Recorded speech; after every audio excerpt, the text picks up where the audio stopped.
Ketua Majelis Syuro Partai Umat Amin Rais menegaskan dia tidak ingin Presiden Prabowo maksudnya ya, jatuh di tengah jalan karena people power atau aksi massa besar-besaran ya. Karena itu dia mendesak Prabowo untuk segera menunjukkan bahwa pemerintahannya bukan kelanjutan dari pemerintahan Jokowi. Penegasan itu disampaikan oleh Amin Rais dalam jumpa pers setelah penutupan Munas dan Milad atau ulang tahun kelima Partai Umat yang diselenggarakan di Yogyakarta tanggal 2 sampai 3 Mei 2026. Prinsipnya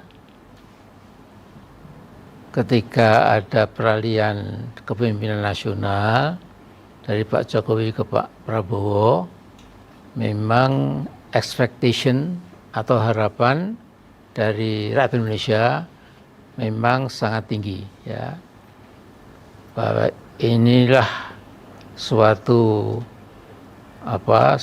titik perubahan dalam sejarah politik kita setelah 10 tahun dipimpin oleh Pak Jokowi ya. Kemudian muncul kepemimpinan baru ya, yang secara singkat kita terkesan ya, ini adalah jenderal, kemudian mantan Danjen Kostrad, mantan Danjen Kopassus, dan jangan lupa dia berpendidikan internasional ya. Kemudian kelebihan dari presiden yang lain, ini adalah manusia kutu buku ya. Jadi kalau kita ke Hambalang, ke rumah kediamannya Pak Prabowo, kita akan melihat rak-rak buku ya di seputar rumahnya itu ya. Bukan untuk pameran tapi betul-betul dibaca ya. Karena ada orang punya rak buku tapi sudah lumutan karena nggak pernah dibaca ya. Jadi harapan itu memang kalau dalam bahasa politik itu merupakan rising expectation ya. Harapan yang meninggi, rising itu.